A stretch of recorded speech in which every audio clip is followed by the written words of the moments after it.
Soyez bénis, alléluia. Nous allons sans plus tarder démarrer l'émission La Voix du Messie. Donc je salue la Guyane, je salue toutes les nations qui sont connectées, tout le peuple connecté, les frères, sœurs bien-aimés dans le nom puissant de Jésus. Vous êtes connectés à la bonne fréquence, Radio Puzzle. Restez avec nous jusqu'à 21h. Nous allons bien sûr parler de choses très importantes pour notre propre salut, des choses importantes pour la gloire de Dieu. Donc, nous vous remercions de votre fidélité envers Dieu pour ce moment précieux, un moment qui appartient au Seigneur. Ce soir, moi, Bishop Gina, je suis en compagnie de Pasteur Karine, de Pasteur Maxime qui est là ce soir pour la technique et aussi du frère Mardoché comme d'habitude aussi qui est là pour la technique. Nous allons faire un tour de plateau rapidement pour les salutations, remettre ce moment entre les mains du Seigneur et démarrer sans plus tarder dans le thème que le Saint-Esprit nous a mis à cœur de vous parler en ce soir. Amen. Amen. Je vous bénis tous, auditeurs de la radio Puzzle, en ce soir. Que Dieu vous bénisse. Avec vous donc, Pasteur Karine, aux côtés de Bishop Gina et de Pasteur Maxime, pour ce moment de la parole de Dieu. Soyez tous bénis. Amen. Nous allons remettre ce moment entre les mains du Seigneur. Nous allons prier tous ensemble. Amen.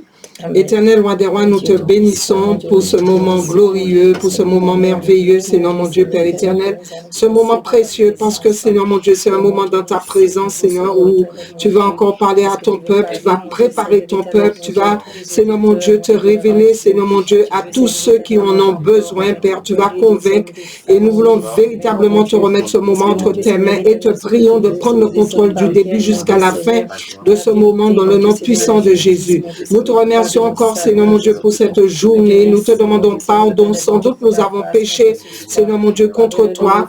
Nous implorons ta grâce encore et ta miséricorde en ce jour et que le sang de Jésus, Seigneur mon Dieu, Père, nous te prions que le sang de Jésus puisse venir nous laver au nom puissant de Jésus. Nous t'invitons, Saint-Esprit, à venir te manifester en ce lieu, à te manifester dans les foyers, dans les maisons, Seigneur mon Dieu, Père, dans les nations, Seigneur mon Dieu. Amène ce vent de repentance, ce vent de réveil, Seigneur mon Dieu, pour que le peuple, Seigneur mon Dieu, puisse être rempli de toi, Seigneur, dans le nom puissant de Jésus. Nous voulons voir un changement, Seigneur mon Dieu, un changement d'attitude, Seigneur mon Dieu, Père éternel, un changement, Seigneur mon Dieu, qui te glorifie, Seigneur mon Dieu, avec un peuple, Seigneur mon Dieu, qui lève les yeux vers toi, qui prend conscience, Seigneur, que tu es un Dieu vivant, que tu es là, Seigneur mon Dieu, Père éternel. Tu vois tout ce qui se passe, Papa Yahweh, et tu veux manifester ton amour envers chacun et chacune, qu'ils puissent prendre conscience de cela dans le nom puissant de Jésus. Nous te disons encore merci. Nous te rendons toute la gloire et la louange pour les siècles des siècles. Amen. Amen. Chers amis auditeurs, frères, sœurs bien-aimés, n'oubliez pas ce contact qui est le 0694 38 15 30. Voilà, bien-aimés. Donc, nous allons parler en ce soir, bien sûr, du retour de notre Seigneur Jésus-Christ, mais le message que nous allons porté, que nous avons porté de toutes les façons tous ces derniers mois, ces derniers jours, ces dernières années, ça a toujours été pour préparer le peuple pour le retour glorieux de notre Seigneur Jésus-Christ, puisqu'il a fait une promesse quand il est parti, il reviendrait chercher un peuple qui va s'intéresser à lui, un peuple qui aspire à demeurer auprès de lui. Il a dit, je m'en vais vous préparer une place et je reviendrai, je vous prendrai avec moi afin que là où je suis, vous soyez avec moi. Et je crois que ce jour, il n'a pas fixé ni l'heure ni le jour de son retour, mais nous avons des signes précurseurs, chers amis, auditeurs, frères, sœurs, qui montrent que nous sommes dans la fin des temps, qui montrent que le Seigneur Jésus-Christ est de retour, qui montrent que véritablement nous devons nous préparer, mais pas n'importe comment, chers amis auditeurs, à la lumière de la parole de Dieu. Donc le Seigneur parle tantôt d'une façon, tantôt d'une autre façon. Et c'est pour cela que nous allons aller dans les Écritures. Au fur et à mesure que le Saint-Esprit nous parle, nous allons vous partager ce que Dieu nous a amené, cette manne qui nous a amené du ciel, pour que vous aussi vous soyez nourris pour que vous aussi vous soyez avisés et que vous puissiez prendre ces choses-là bien au sérieux, au nom puissant de Jésus. Donc aujourd'hui, nous allons parler bien sûr de la grâce, nous allons parler de la maîtrise de soi, nous allons parler de la tempérance, nous allons parler aussi de cette bienheureuse espérance que le Seigneur nous a promis. Toutes ces choses, c'est vrai qu'on n'aura pas le temps de tout développer. Nous allons vous donner les grandes lignes et je crois que la prochaine fois, nous pourrons un petit peu développer véritablement toutes ces grandes lignes, mais nous vous prions de rester à l'écoute et de prendre ces choses très au sérieux parce qu'il y va de notre salut, chers amis auditeurs. N'oubliez pas que nous sommes des pèlerins sur cette terre de passage et que véritablement, avant d'être des êtres charnels des êtres charnels, nous sommes aussi des êtres spirituels et nous savons que le charnel, est périssable, c'est pour un moment, et le spirituel, dure éternellement. Donc, nous devons nous préparer spirituellement pour véritablement saisir le salut que Dieu nous accorde, un salut qui a coûté à un grand prix. Et un salut qui est là pour chacun de nous, qui est là pour vous, si vous voulez de ce salut par la foi. Amen. J'aimerais vous emmener dans un verset qui est titre 2, 11 à 14, que nous allons lire ensemble très rapidement. Ce soir, nous allons vous emmener au travers de la parole, comme d'habitude. Donc, nous espérons que vous avez vos Bibles avec vous, puisque c'est Dieu qui parle au travers de sa parole et le Saint-Esprit qui nous révèle la profondeur de la parole de Dieu. Donc, dans Tite 2, 11 à 14, je lis, il est dit, « Car la grâce de Dieu, source de salut pour tous les hommes, a été manifestée. Elle nous enseigne à renoncer à l'impiété, aux convoitises mondaines et à vivre dans le siècle présent selon la sagesse, la justice, la piété, en attendant la bienheureuse espérance et la manifestation de la gloire du grand Dieu et de notre Sauveur Jésus-Christ, qui s'est donné lui-même pour nous afin de nous racheter de toute iniquité et de se faire un peuple qui lui appartienne, purifié par lui et zélé pour les bonnes œuvres. Amen. Alléluia, peuple de Dieu. Alors, là, nous voyons qu'il s'agit de la grâce. La grâce de Dieu, voilà, est source de salut pour tous les hommes. Et elle est là, la parole de Dieu dit, elle est là pour nous enseigner. Pourquoi nous allons parler très rapidement de la grâce? Parce que beaucoup ont une interprétation de la grâce qui est complètement fausse. Ils ont une interprétation de la grâce qui sort d'un évangile étranger, qui sort d'une source étrangère qui n'est pas la source de Dieu. Parce que la grâce que Dieu est en train de nous décrire là, c'est une grâce où le Seigneur nous accorde dans le sens où avant, on ne connaissait pas Dieu. Et maintenant que Dieu s'est révélé à nous, cette grâce est là pour nous enseigner les choses, non pas pour nous bercer dans le péché, nous maintenir dans l'iniquité, mais pour que nous puissions connaître la vérité et pour que nous soyons éduqués selon ce qui est écrit, selon ce qui sort des Écritures saintes. Voilà ce que c'est que la grâce. La grâce de Dieu est là pour te montrer, te parler des choses, te montrer quel était ton état quand tu étais dans la folie, quand tu étais dans l'aveuglement, quand tu étais dans la mort spirituelle, quand tu étais dans des choses, dans le train de ce monde, tu vivais selon le penchant de ton cœur. À un moment donné, vous savez, la parole de Dieu dit, il y a un temps pour tout, un temps pour être dans ce sommeil spirituel, dans cet état de mort spirituelle, mais il y a un temps où le Seigneur se révèle à nous, où le Seigneur nous parle, le Seigneur nous montre les choses, et nous voyons que à la lumière de la parole de Dieu, par rapport à nos œuvres, nous sommes condamnables devant Dieu, mais par la mort et la résurrection de notre Seigneur Jésus-Christ, il nous accorde la grâce, dans le sens où, si toi, tu reconnais ton état,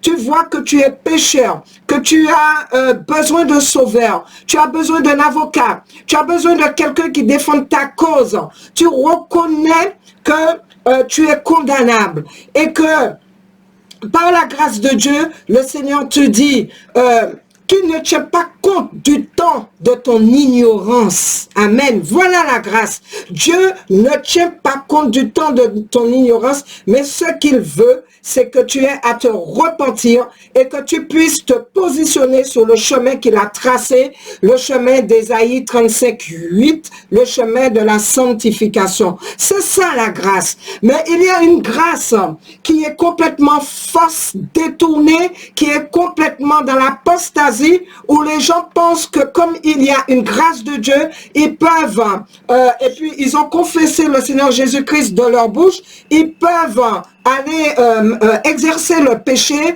revenir demander pardon, exercer à nouveau le péché. Non, ça ce n'est pas la grâce du Dieu véritable que nous connaissons. La grâce, ce n'est pas la grâce de Jéhovah. Parce que lui, il n'a jamais accepté le péché, cher ami auditeur, et il ne va pas l'accepter. Amen. S'il nous accorde la grâce, c'est pour que nous puissions avoir cette vie de sanctification. C'est pour que véritablement nous puissions laisser Dieu vivre en nous. Nous puissions donner notre vie au Seigneur et mener cette vie de sanctification pour que nous puissions prétendre retourner dans le royaume de ce Dieu 3 fois saint. Amen.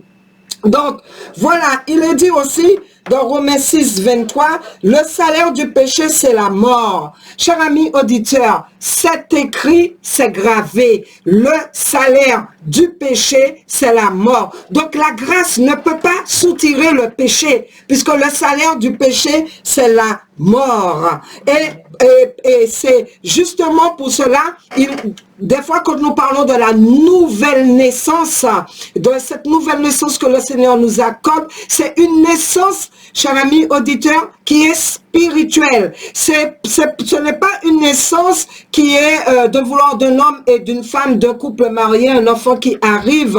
Ce n'est pas une naissance de la lignée de Adam et Ève, mais c'est une naissance mystérieuse, j'aimerais dire mystérieuse, hein, une naissance qui vient véritablement du Dieu très haut, que ce n'est pas un puissant serviteur qui peut vous l'accorder, mais seulement Dieu qui peut t'accorder cette nouvelle naissance quand il verra ta sincérité de cœur, si tu veux véritablement l'accepter, non pas avec les lèvres, mais avec ton cœur.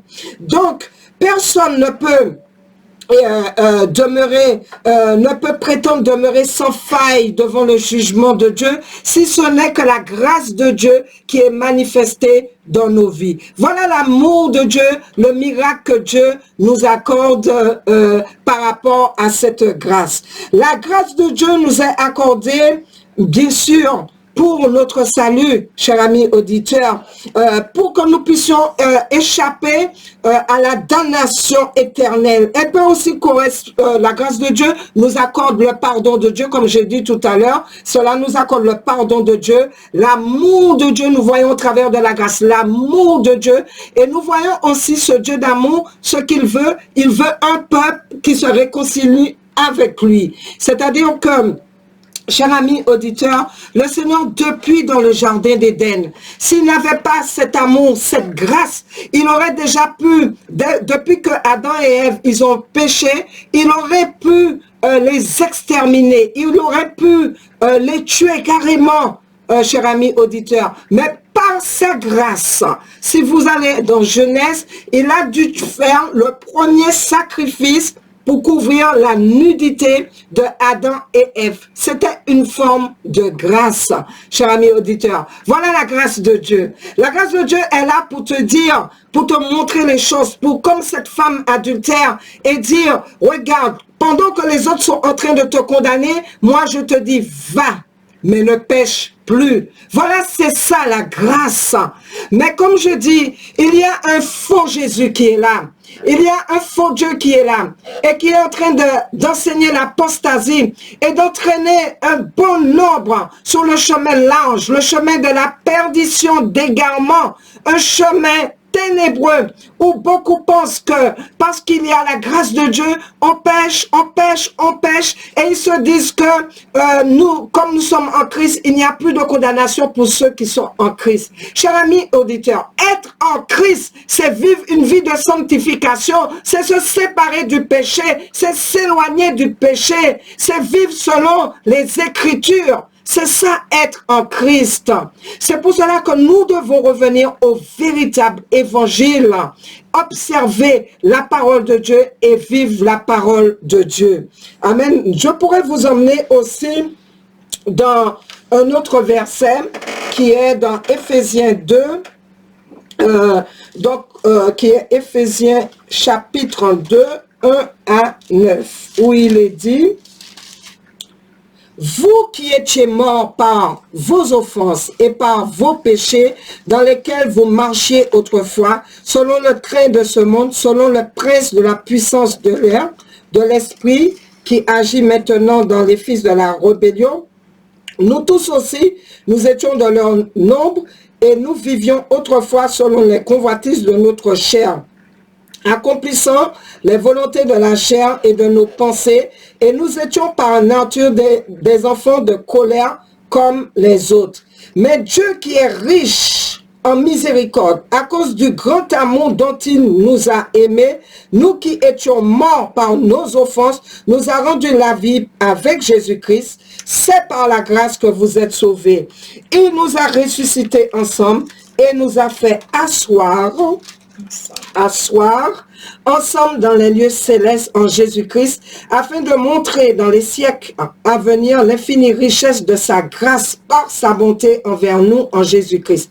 Car c'est par la grâce que vous êtes sauvés, par le moyen de la foi. Et cela ne vient pas de vous, c'est le don de Dieu. Ce n'est point par les œuvres, afin que personne ne se glorifie, car nous sommes son ouvrage ayant été créés en Jésus-Christ pour de bonnes œuvres que Dieu a préparées d'avance afin que nous les pratiquions. Amen. Vous qui étiez morts par vos offenses et par vos pensées dans lesquelles vous marchiez autrefois. Là, le Seigneur parle au passé. Amen. Ces enfants, pour les enfants de Dieu, ça doit être du passé. Le péché passé, c'est du passé. Tu marchais avant sur cette route ténébreuse. C'est du passé. Selon le prince, la puissance de l'air, c'est-à-dire selon le courant de ce monde, selon les convoitises de ce monde. Et tout cela, c'était du passé. Et il dit que dans le passé, tu étais fils de la rébellion.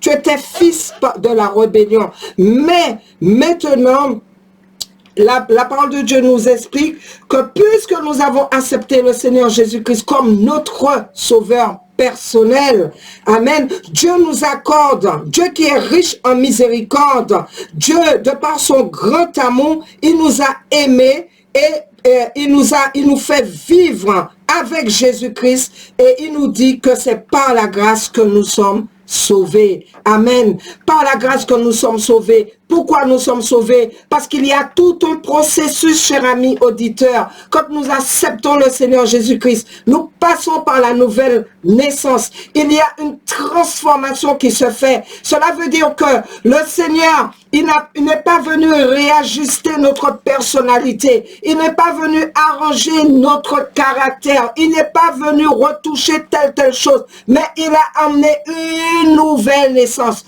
un nouvel être, une nouvelle personnalité, quelque chose de complètement différent. Voilà ce que Dieu amène en nous. Et il dit, de fait cette transformation, nous devenons enfants de Dieu. Et bien sûr, c'est une grâce que la main de Dieu vienne sur nous, nous apporte cette nouvelle naissance pour que nous puissions avoir en horreur le péché et vivre en nouveauté de vie. Donc, chers amis auditeurs, avant de parlé de la maîtrise de soi et de tout cela. Peut-être même qu'aujourd'hui, nous n'aurons pas trop le temps de parler de ça. Je sais que Pasteur Karine a beaucoup à dire aussi sur la grâce, amen, mais ou bien ce que le Saint-Esprit lui met à cœur. Il y a tellement de choses à dire sur la grâce, chers amis auditeurs. Donc, je laisse quand même Pasteur Karine dire ce qu'elle a à dire, et si besoin est, s'il y a le temps, je reviendrai vers vous, mais nous allons développer ce thème comme il se doit pour que tous puissent comprendre à différents niveaux avec des mots simples pour que vous puissiez bien comprendre la grâce de Dieu, ce que nous sommes ou ce que nous étions et l'amour de Dieu manifesté par sa grâce dans le nom puissant de Jésus. Amen.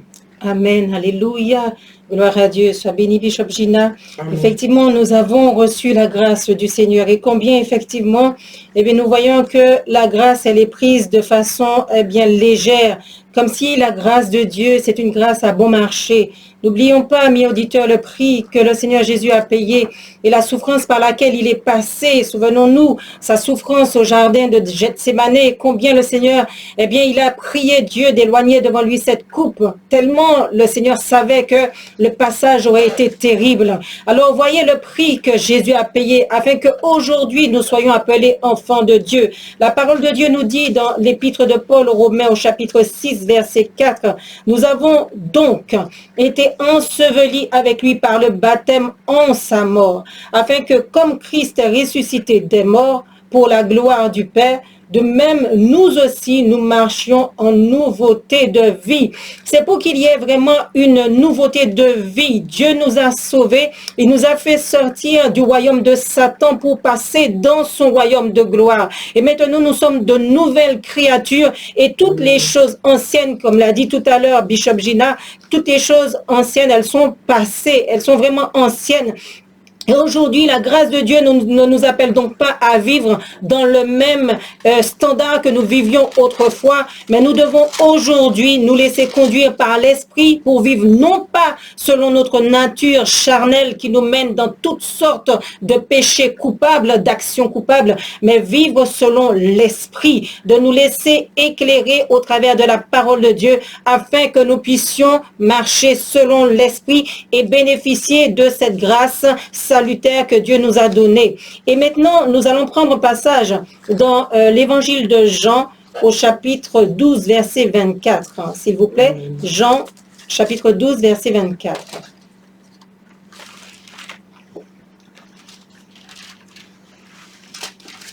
Le Seigneur Jésus nous dit, Jésus répondit à ses disciples, « L'heure est venue où le Fils de l'homme doit être glorifié. En vérité, je vous le dis, si le grain de blé qui est tombé en terre ne meurt, il reste seul. Mais s'il meurt, il porte beaucoup de fruits. Celui qui aime sa vie la perdra, et celui qui hait sa vie dans ce monde la conservera pour la vie éternelle. Si quelqu'un me sert, qu'il me suive, et là où je suis, là aussi sera mon serviteur. Si quelqu'un me sert, le Père l'honorera. » Regardez ce que la grâce de Dieu nous enseigne. Dès lors qu'on est passé de l'autre côté, puisqu'on est passé d'un royaume à un autre royaume, de la domination de Satan sous l'autorité du Dieu très haut, c'est pour pouvoir suivre un modèle, suivre un exemple. Jésus, lui, le maître, il nous a montré l'exemple. Là, avant d'aller à la mort, il a dit à ses disciples, il a parlé de sa mort qui venait. Il disait que si le grain de blé ne meurt, eh bien, il ne peut pas porter de fruits. Il parlait de lui-même en ce sens que il fallait qu'il meure pour que nous soyons nombreux à bénéficier de la grâce du salut qu'il y a en lui. Jésus-Christ, le Fils unique de Dieu, porteur de salut. Il fallait que lui, il passe par la mort pour que nous soyons héritiers de la vie éternelle, que nous puissions passer par la rédemption, par vraiment ce processus de changement d'identité et que nous puissions être appelés enfants de Dieu. Et lui, le Fils, lui, le Seigneur des Seigneurs, Jésus, il a montré l'exemple en mourant, en passant par la mort, nous montrant ainsi que nous devons nous-mêmes mourir à nous-mêmes. Et c'est ça la grâce de Dieu. Nous sommes maintenant de nouvelles créatures et nous devons mourir à l'ancienne personne que nous étions. L'ancienne personne que nous étions ne doit plus exister. C'est la personne nouvelle, régénérée, qui doit maintenant cheminer dans le chemin de Ésaïe 35, le chemin de la sainteté. Et c'est la parole de Dieu qui, au fur et à mesure que nous avançons, qui nous enseigne les rudiments de la parole, qui nous dépouille des œuvres des ténèbres, des actions coupables que nous commettions autrefois. Comme nous dit l'épître de Paul aux Romains au chapitre 6. On va apprendre ce passage. Romains chapitre 6, rapidement. Juste à côté de Jean.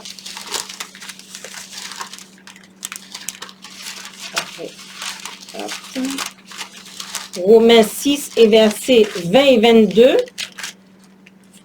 Il nous dit dans ce passage, lorsque vous étiez esclaves du péché, vous étiez libres à l'égard de la justice. Quels fruits portiez-vous alors? Des fruits dont vous rougissiez aujourd'hui, car la fin de ces choses, c'est la mort.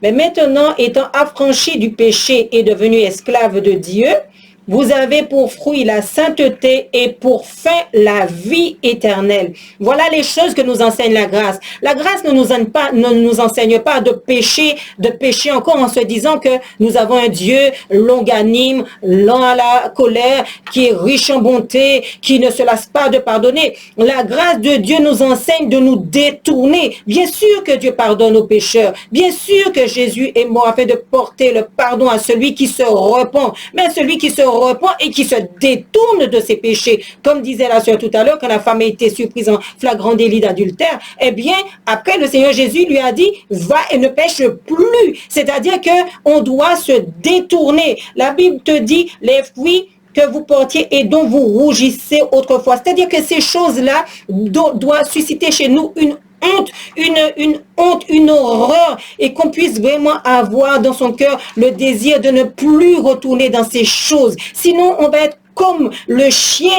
qui a vomi et qui est retourné à sa vomissure. C'est le livre de Proverbes, verset 26 et chapitre 26 et verset 11 qui nous le dit. Lorsque on retourne à ses anciens péchés en se disant, oui, mais Dieu fait grâce, Dieu fait miséricorde, Dieu a dit 7 fois tu tomberas, 7 fois tu te relèveras. Alors Dieu fait grâce. Non, on ne doit pas prendre la grâce de Dieu comme étant un distributeur qui distribue. Parce que Dieu est lent à la colère, riche en bonté, mais le jour où il frappe, il porte un jugement terrible. Amis auditeurs, ne jouons pas avec la grâce de Dieu. Nous devons passer par le chemin de la crucifixion. Comme le Seigneur Jésus, lui, il est passé à la croix. Nous aussi, nous devons passer par la croix, crucifier la chair et ses œuvres. Et ce changement-là, chaque jour, ce changement de la croix, de la sanctification, de la crucifixion de notre chair, va nous mener à produire ce qu'on appelle le fruit de l'esprit, qui est contraire au fruit de la chair que nous voyons dans l'épître de Paul aux Galates. Et nous allons donc le prendre rapidement.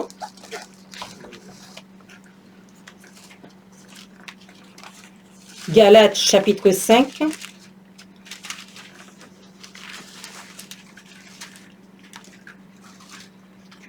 Et au verset 16, à partir du verset 16. La Bible nous dit, « Je vous dis donc, marchez selon l'esprit et vous n'accomplirez pas les désirs de la chair. Car la chair a des désirs contraires à ceux de l'esprit et l'esprit en a de contraires à ceux de la chair. Ils sont opposés entre eux, afin que vous ne fassiez point ce que vous voudriez. Si vous êtes conduits par l'esprit, vous n'êtes donc point sous la loi. Or, les œuvres de la chair sont manifestes. Ce sont l'impudicité, l'impureté, la dissolution, l'idolâtrie, la magie, les inimitiés, les querelles, les jalousies, les animosités, les disputes, les divisions, les sectes, l'envie, l'ivrognerie, les excès de table et les choses semblables. Je vous dis d'avance, comme j'ai déjà dit, que ceux qui commettent de telles choses n'hériteront point le royaume de Dieu. Ça, c'est toutes les œuvres que nous pratiquions et qui sont là encore et pour lesquels on demande, on supplie le Seigneur de nous pardonner, de nous faire grâce, mais dans lesquels nous ne devons pas demeurer, nous ne devons pas les pratiquer, parce que c'est la pratique du péché qui conduit à la mort. Si tu pèches, si tu as manifesté de l'animosité, de la jalousie, repens-toi devant le Seigneur. Mais ne demeure pas dans l'état de façon indéfinie, sans jamais vouloir changer en disant « c'est mon caractère, c'est comme ça que je suis, on me connaît déjà comme ça ». Non, en faisant ainsi, tu pratiques les œuvres de la chair et le salaire, la finalité, c'est la mort. Le Seigneur nous dit, en opposition à ces fruits que nous produisions autrefois et qui, pour certains, pour beaucoup d'entre nous, nous continuons à produire, le Seigneur nous dit par opposition, marche selon l'Esprit, laisse le Seigneur te transformer. N'oublie pas que tu es en train de te préparer pour la venue du Messie. Mais le Messie ne va pas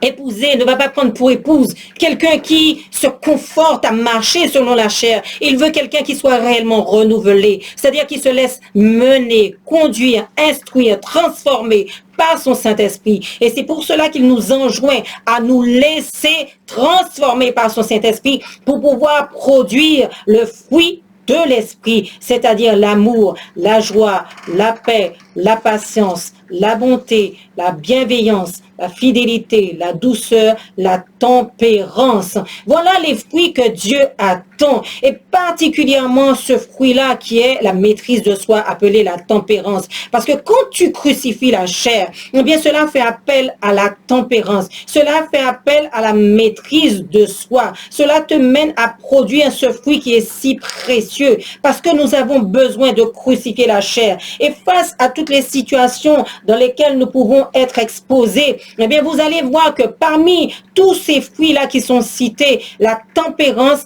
est très importante. La maîtrise de soi est très clé dans la vie d'un chrétien. Parce que, regardez la situation de Abel et Caïn. Quand Dieu a parlé à Caïn, lui a dit, mais où est ton frère? Il dit, mais suis-je le gardien de mon frère? Et il savait déjà ce qu'il était en train de faire et ce qu'il allait faire. Et pendant tout le temps où Dieu parlait au cœur de Caïn, s'il avait manifesté la maîtrise de soi, la finalité aurait été peut-être différente. Parce que Dieu lui a dit, le péché se couche à ta porte, mais toi domine sur lui. Mais il n'a pas fait, il n'a pas trouvé en lui cette qualité, ce fruit de la maîtrise de soi, de la tempérance qui pouvait l'emmener à changer de sentiment, à changer d'objectif. Et donc, il a fait la sourde oreille. Il n'a pas entendu cette voix. Il n'a pas voulu l'entendre. Il a commis l'irréparable. La tempérance, elle constitue une muraille pour ta vie. Elle constitue une protection extraordinaire pour ta vie, bien-aimé,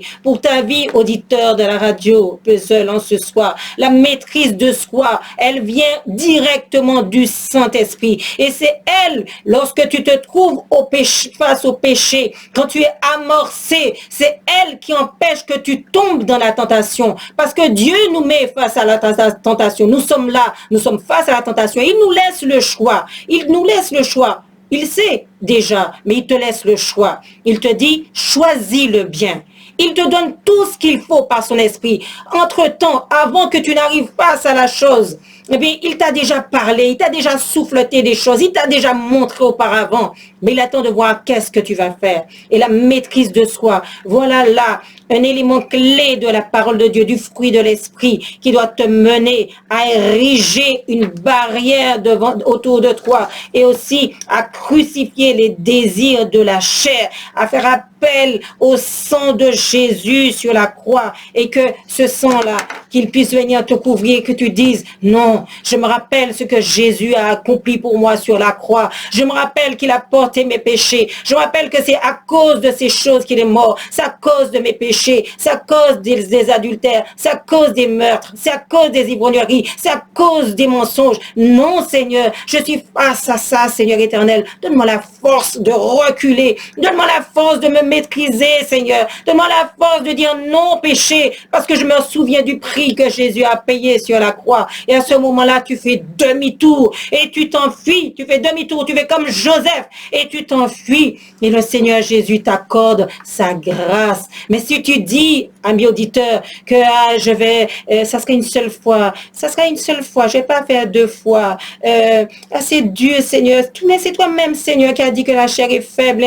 C'est toi, Seigneur. C'est parce que tu me connaissais déjà. Une seule fois, Seigneur. Je vais faire une seule fois. Et puis après, je vais demander pardon. Je vais plus recommencer. En faisant cela, enfant de Dieu, ami auditeur, tu es en train de fouler aux pieds la grâce du Seigneur. Et si tu es chrétien et que tu raisonnes comme cela, la Bible te dit qu'il n'y a plus de sacrifice pour le pécheur qui commet une telle abomination parce que cela s'appelle pécher volontairement. Ça s'appelle vraiment abuser du sang de Jésus sur la croix. Ça s'appelle abuser de la souffrance et des cicatrices, des plaies de Jésus qui jusqu'à aujourd'hui restent dans son corps. Il a encore les stigmates de toutes ces souffrances qu'il a subies à la croix. Quand tu es face au péché et que tu y vas volontairement, alors que le Seigneur te dit, maîtrise de soi, maîtrise de soi. Appelle-moi à l'aide, je vais t'aider, mais tu vas quand même. Nous savons, amis auditeurs, quand nous sommes amorcés, on sent déjà les prémices du péché qui viennent. On ne peut pas dire que le péché nous tombe comme ça dessus, on sent déjà. Quand il y a une jalousie qui vient et qu'on est amorcé dans les actions, on sent déjà la petite animosité, on sent déjà qu'on ne supporte pas la personne, on voit déjà les choses arriver, il faut être honnête avec soi-même. À ce moment-là, il faut prier le Seigneur et crier, implorer son sang, le sang de Jésus qui vient nous couvrir et nous aider. Amen. Je vais laisser la suite de la parole à Bishop Gina qui, je suis sûre, a encore des choses à nous dire. Vous voyez, le temps est trop court. Amen. Mais le temps est complètement terminé, chers amis auditeurs. Alléluia. Donc, de toutes les façons, nous allons reprendre ce thème par la suite. Nous allons parler d'une façon plus profonde de la maîtrise de soi, de la tempérance, de ces choses. Mais je vais juste vous laisser un verset pour conclure qui est dans Éphésiens 4, 17 qui dit « Voici donc ce que je dis et ce que je déclare dans le Seigneur, c'est que vous ne devez plus marcher comme les païens qui marchent selon la vanité de leurs pensées.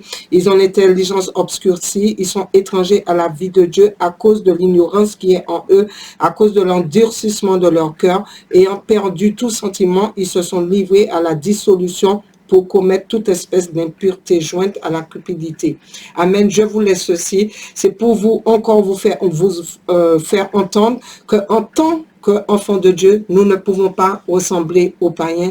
Nous ne pouvons pas réagir comme eux, nous porter comme eux, nous comporter comme eux. Nous devons justement avoir cette maîtrise de nous-mêmes, de la tempérance dans tout ce que nous faisons. Donc voilà, nous allons prier très rapidement pour que le Seigneur puisse encore vous toucher et que cette semence qui a été déposée dans vos cœurs puisse germer, porter du fruit et que vos yeux spirituels, vos oreilles spirituelles puissent s'ouvrir, puissent entendre dans le nom puissant de Jésus. Seigneur, nous te bénissons, Père, pour ce moment puissant, pour cette parole, Papa, que tu nous as accordée, éternel roi des rois. Nous te prions, Seigneur mon Dieu, afin que cette parole, Seigneur mon Dieu, puisse tomber dans la bonne terre. Seigneur mon Dieu, tu prépares cette terre, Seigneur mon Dieu, ces cœurs, pour que véritablement ils puissent garder, Seigneur mon Dieu, ces paroles dans leur cœur. Cet esprit, nous te prions d'arroser, Seigneur, et de venir convaincre de péché, de justice et de jugement. Nous voulons voir un réveil, Seigneur, puissant, Seigneur mon Dieu, sur les nations, sur la Guyane, sur la Caraïbe, sur la France, Seigneur mon Dieu. Père, nous savons que tu es le Dieu qui a toute puissance, autorité pour ramener tout ce qui est mort spirituellement, dormi spirituellement, à, Seigneur mon Dieu, à la vie. Alors, Seigneur mon Dieu, nous te supplions, Seigneur mon Dieu, de te glorifier au nom puissant de Jésus. Merci, Seigneur. Merci pour pour cette parole, Papa. Merci, Seigneur mon Dieu, pour tout ce que tu nous as donné. Tu as donné en ce peuple ce soir. Nous te remettons toute la gloire dans le nom puissant de Jésus. Amen et Amen. Donc, rendez-vous mercredi prochain, même heure, même fréquence. N'oubliez pas ce contact en 0694 38 15 30. Shalom à tous. Nous vous aimons dans l'amour du Seigneur. Amen. Shalom.